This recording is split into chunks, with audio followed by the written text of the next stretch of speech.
Bonjour à tous. Aujourd'hui, je vous raconte l'histoire de Jean le Réjoui, extrait des histoires merveilleuses des frères Grimm. Avant de poursuivre, je vous invite à vous abonner à ma chaîne et à cliquer sur la petite cloche de notification pour ne pas manquer mes prochaines vidéos. Je vous remercie par avance et je vous souhaite une agréable histoire. Jean le Réjoui. Les histoires merveilleuses des frères Grimm. Jean avait servi fidèlement son maître pendant 7 années. « Paye-moi mes gages, lui dit-il un jour. Il est temps que je retourne chez ma mère. Tu as été un serviteur honnête et travailleur, lui dit son maître. Je veux te récompenser. Tiens, prends ce bloc d'or, tu l'as bien mérité. Jean remercia, prit le bloc d'or qui était presque aussi gros que sa tête, l'enveloppa soigneusement dans son baluchon qu'il mit sur son épaule et partit d'un bon pas. Jean marchait déjà depuis longtemps lorsqu'un cavalier le dépassa au trot alerte de son cheval. L'homme avait la mine fraîche et reposée de quelqu'un qui ne peine guère. « Ah !» s'écria Jean à voix haute, « quel plaisir ce doit être de chevaucher ainsi. Aucune pierre ne vous blesse les pieds. On économise ses souliers et on avance, sans effort comme dans un fauteuil. Et pourquoi donc vas-tu à pied, alors ?» lui demanda le cavalier en arrêtant sa monture. « Ma foi, c'est que je ne peux pas faire autrement, dit Jean. Je rentre chez moi, car j'ai fini mon temps chez mon maître, et je rapporte un paquet si lourd que je ne puis lever la tête et qui me donne des courbatures dans les épaules. Il faut vous dire que c'est un bloc d'or. Il pèse un poids. »« Eh bien, c'est tout simple, s'exclama le cavalier. Faisons un échange. Je te donne mon cheval contre ton bloc d'or. »« Ah, ça, volontiers, s'écria Jean. Mais je vous préviens que vous aurez du mal à le porter. » Le cavalier sauta à bas de sa monture, prit le bloc d'or et aida Jean à enfourcher le cheval. Il lui mit les rênes en main et lui recommanda de les tenir fermement. « Si tu veux aller vite, lui dit-il, il te suffira de claquer la langue et de crier « Hop, hop !» Jean fut tout d'abord enchanté de chevaucher sans fatigue. Mais le cheval allait au pas et, au bout d'un moment, son cavalier eut envie d'avancer plus vite. Jean claqua la langue et cria « Hop, hop !» Un instant même, le cheval partit au gros trot et en moins de temps qu'il n'en faut pour le dire, Jean se retrouva au fond du fossé qui longeait la route. Le cheval se serait sauvé sans demander son reste si un paysan qui menait une vache ne l'avait retenu par la bride. Quant à Jean, il était tout meurtri et se releva avec peine. « C'est une drôle d'aventure que de monter à cheval, » grommela-t-il avec humeur, « surtout quand ce cheval est comme celui-ci. Une sale rosse qui vous secoue et vous malmène pour mieux se débarrasser de vous, au risque de vous rompre le cou. C'est bien la dernière fois que je monte sur un cheval. »« Pour ça, oui. Ah, parlez-moi de votre vache. Voilà une bête tranquille, près de laquelle on peut marcher sans danger, et qui, de surcroît, vous fournit lait, beurre et fromage chaque jour. Que ne donnerais-je pas pour avoir un tel animal ? Ma foi, l'ami, si cela peut te faire un aussi grand plaisir, répond le paysan, j'échangerai volontiers ma vache contre ton cheval. » Jean accepta la proposition avec joie, et le paysan, après lui avoir confié la longe de sa vache, sauta lestement sur le cheval et s'éloigna rapidement. Jean reprit sa route sans se presser, en poussant sa vache devant lui. « Quand j'aurai faim, se disait-il, il me suffira de me couper une tranche de pain et je pourrai me faire une tartine de beurre et de fromage. Quand j'aurai soif, je n'aurai qu'à traire ma vache et boire son lait. » Oh, sur mon âme, que puis-je désirer de plus ? La matinée était déjà avancée lorsque Jean arriva à une auberge où il décida de s'arrêter. « À quoi bon me restreindre ?» se dit-il. « J'ai désormais le boire et le manger assuré. » Du coup, il dévora toutes ses provisions, même son pain du soir. Puis il dépensa ses derniers sous pour s'offrir une pinte de bière. Jean quitta l'auberge bien repu. Il se remit en route avec sa vache. Le village de sa mère était encore à une bonne distance. La chaleur devenait sans cesse plus accablante et le chemin que suivait Jean traversait une lande déserte sans un coin d'ombre. On approchait de midi, il y avait certainement pour une bonne heure de marche avant d'atteindre les premiers arbres que Jean voyait au loin. Le pauvre garçon avait si chaud et tellement soif que la langue lui collait au palais. « C'est le moment de traire ma vache, » se dit-il. « Je vais enfin pouvoir me rafraîchir. » Jean attacha la vache à un buisson et comme il n'avait pas de seau, il mit sa casquette de cuir sous le pied. Il commença alors à tirer sur les tétines, mais il eut beau s'évertuer, il n'obtint pas la moindre goutte de lait. Il se prenait maladroitement et la vache, agacée, lui décocha sur la tête un tel coup de pied que Jean s'en alla rouler à 10 pas de là et demeura quelques instants étourdi. Sur ces entrefaites arriva un charcutier qui transportait un porcelet dans une brouette. « Quelle affaire !» s'écria-t-il en aidant Jean à se relever. Jean lui raconta sa mésaventure. Le brave homme lui tendit sa gourde en disant « Bois un coup, camarade, cela te remettra. Quant à la vache, tu n'en tireras pas une goutte de lait. C'est moi qui te le dis.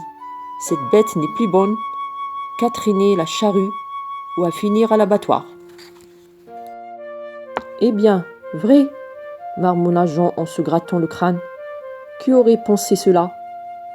Pour sûr, c'est un beau morceau qu'une vache. Il y a de quoi manger, mais moi je ne suis pas très porté sur la viande de vache. Je ne la trouve pas tellement bonne.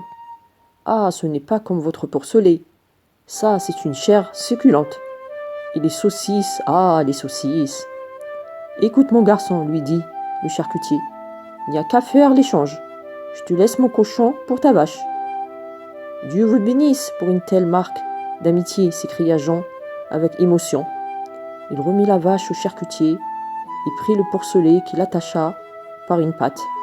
Puis il partit avec le petit gros-gris, tout en méditant sur la façon dont le hasard le favorisait. Tout allait toujours selon ses désirs. S'émerveillait-il ? À peine une difficulté surgissait-elle qu'elle était résolue. Il avançait dans ses heureuses dispositions d'esprit lorsqu'il fut rattrapé par un gamin qui portait une super boîte blanche dans les bras. Ils se souhaitèrent le bonjour et Jean commença à raconter à son compagnon toutes ses bonnes fortunes.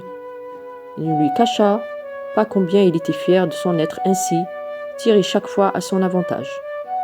Le jeune garçon lui dit qu'il se rendait dans un village voisin où l'on célébrait un baptême et que cette toile qu'il portait était destinée au repas de fête. « Soupèse-la un peu, » dit-il à Jean en tenant l'oiseau par les ailes. « On l'a gavé pendant 8 semaines. Ah, celui qui mordra dans le rôti se barbouillera les joues de graisse jusqu'aux oreilles. » En effet, constata Jean, elle pèse un bon poids. Mais mon cochon n'est pas mal non plus. Au moment où Jean parlait de son cochon, le garçon jeta des regards furtifs de tous côtés, comme s'il redoutait quelque chose. « Écoute, dit-il à voix basse, en hochant la tête, ton histoire de porcelet me paraît louche. Dans le village que je viens de traverser, on avait ce matin volé un tout semblable dans la porcherie du maire. Je crains bien que ce ne soit celui-là qu'on t'a donné.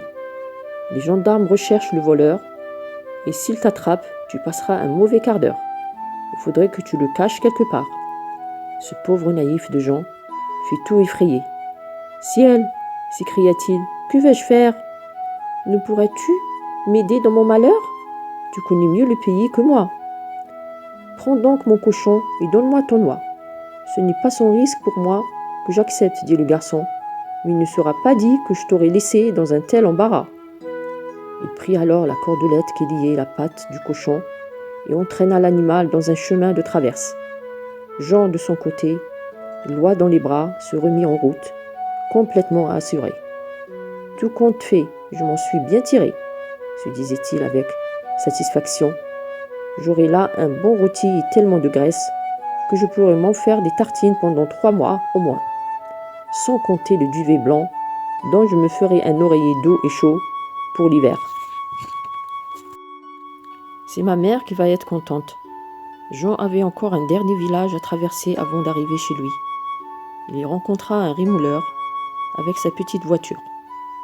L'homme faisait tourner sa meule, et tout en travaillant et chantait. J'aiguise les ciseaux, tourne ma meule, tourne vite. Je fais toujours face au vent. J'aiguise les couteaux, tourne ma meule, tourne vite. Toujours joyeux, toujours content. Jean s'arrêta et regarda travailler le rémouleur. Vos affaires ont l'air de bien marcher, lui dit-il, au bout d'un moment. Que oui, répondit le rémouleur. Travailler de ses mains, c'est posséder une mine d'or. Un bon rémouleur a toujours de l'argent en poche.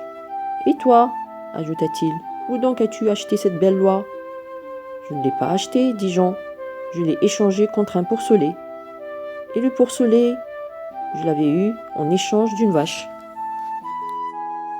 Et la vache, en échange d'un cheval. Et le cheval, en échange d'un bloc d'or gros comme ma tête. Et l'or, eh bien c'était mes gages pour cette année de service. Tu as su t'en tirer chaque fois à bon compte, dit le rémouleur. Et si maintenant tu te débrouilles pour avoir de l'argent en poche tous les jours, alors tu auras lieu d'être satisfait. Comment faire ? Demanda Jean. Fais-toi rémouleur, comme moi. Au départ, il te suffit d'une pierre de meule. Le reste viendra tout seul. J'en ai une ici qui est bien un peu usée. Mais je me contenterai de ton oie en échange. La veux-tu ? Pour sûr, s'exclama Jean. Que pourrais-je souhaiter d'autre ? Je serai ainsi bientôt l'homme le plus heureux de la terre. Puisque aussi souvent que je mettrai la main à la poche, je trouverai des pièces sonnantes. Il n'y a pas à hésiter. Il tendit son oie au rémouleur qui lui donna la pierre de meule en échange.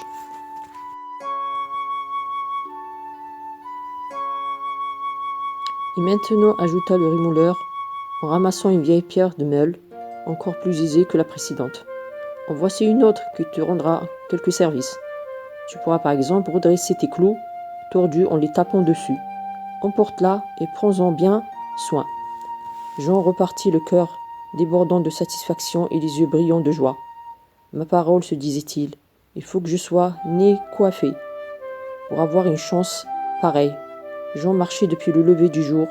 Il commençait à se sentir fatigué. La faim le tinaillait, mais il avait mangé toutes ses provisions dès le matin. Il n'avait plus rien à se mettre sous la dent. Maintenant, il n'en pouvait plus, il devait s'arrêter à chaque instant. Les pierres, il faut bien le dire, étaient terriblement lourdes. Et Jean ne pouvait s'empêcher de penser que ce serait bien agréable de ne plus avoir à les porter. Il atteignit péniblement une fontaine auprès de laquelle il décida de faire une petite halte. Il avait soif et voulait boire. Il avait posé avec précaution les 2 grosses pierres de meule sur le rebord de la fontaine. Mais en se penchant, il les poussa un peu sans y prendre garde et les 2 pierres s'en allèrent rouler au fond de la vasque. En les voyant tomber, Jean sauta de joie et se mit à genoux pour remercier Dieu de lui avoir accordé une telle grâce, sans qu'il demande rien. Dieu l'avait libéré de son lourd fardeau. Jean était éperdu de reconnaissance. « Me voici le plus heureux des hommes !» s'écria-t-il, et le cœur léger, libéré d'un grand poids, il courut, tout réjoui, vers la maison de sa mère. J'espère que cette histoire vous a plu. Si c'est le cas, n'hésitez pas à me le faire savoir en commentaire. Je serai ravie de les lire et d'y répondre. À très bientôt pour la prochaine vidéo.